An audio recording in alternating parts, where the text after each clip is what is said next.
So, today we're jumping into one of history's most brilliant and, frankly, most troubling political maneuvers. We're drawing from the work of the great historian Edward Gibbon to look at Augustus, the first Roman emperor. And we're going to explore a really fascinating puzzle. Right, this is the question. How do you do it? We're going to break down step by step the playbook Augustus created. It's basically a user's manual for taking apart a free state without anyone really noticing until it's too late. It's a story all about power, illusion, and, well, the slow, quiet death of liberty. But first things first. To really get the genius of the architect, you have to see the ruins he was working with. Before Augustus could even start building his empire, the Republic had to be well and truly gone. And let's be clear here. This wasn't some healthy, functioning system that Augustus just decided to corrupt. Gibbon tells us that after decades of savage civil war, all the old rules, all the constitutional safeguards had been smashed. The old way of doing things wasn't just failing, it had already failed. The stage was completely set for a new kind of power to step in. I mean, just picture what Augustus, he was still called Octavian back then, had at his fingertips after his final victory.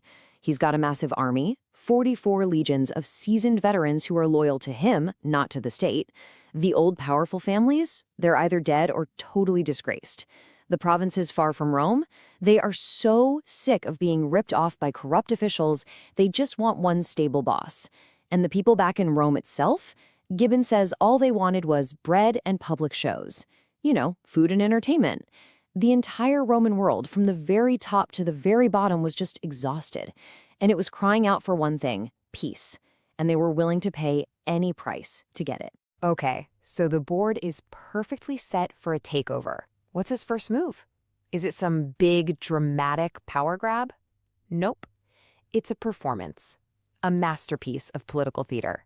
He creates the perfect illusion. The sheer guts of this move. It's just stunning.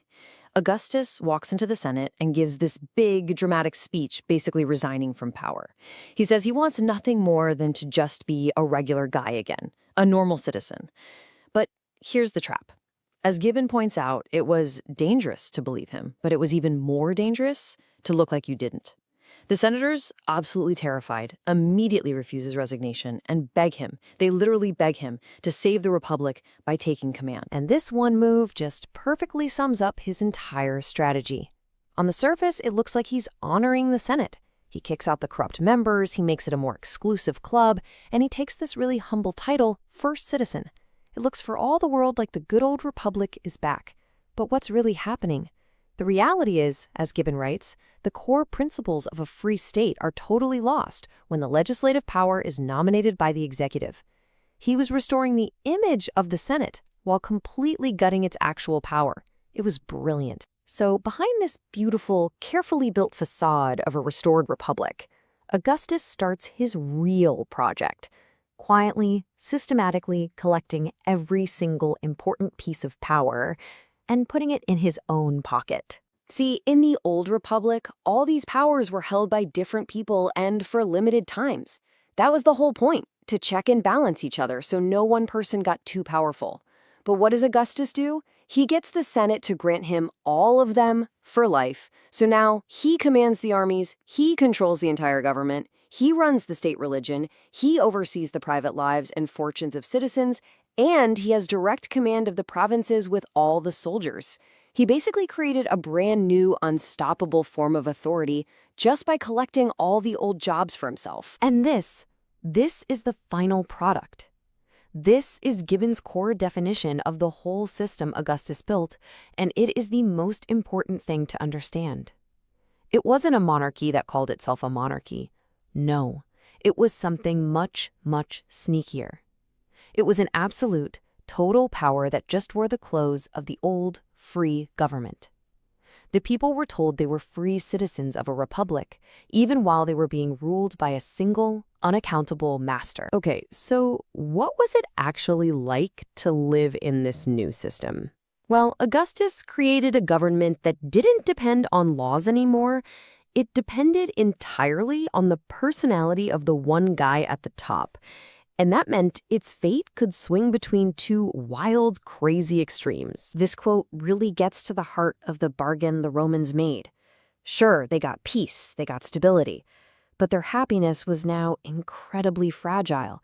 Everything depended on the good character or the bad character of one single person. The laws, the Senate, that was all just for show. They had no power to stop a bad emperor, and you can see the results right here, clear as day. When you got a good emperor, a guy like Trajan or Marcus Aurelius, the result was a golden age of peace and prosperity. But when you got a monster on the throne, like a Caligula or a Nero, the result was an age of iron, just non-stop, horrifying cruelty and paranoia. The exact same system produced both of these outcomes. And here's a pretty stunning claim from Gibbon about the upside of this system. He says that this period, almost 84 years from the death of the tyrant Domitian until the terrible Commodus came along, this might have been the happiest and most prosperous period in the entire history of the human race. Think about that. An entire world ruled by absolute power, but guided by wise and virtuous men. But, as he always reminds us, it was a happiness that was balancing on the nice edge of a single man's character. Which brings us to our final and, honestly, kind of chilling point. When this system went bad, why was it so uniquely awful for the Romans? Gibbon argues it's because it created the most perfect, inescapable form of tyranny the world had ever seen. See, in most other tyrannies throughout history, there was usually an escape hatch. There was always a safety valve. But for a Roman who got on the wrong side of the emperor, that option simply did not exist. I mean, just think about this for a second. It's terrifying. If you were an entity of a Persian king, maybe you could escape to Greece. But where could you possibly run from the emperor of Rome?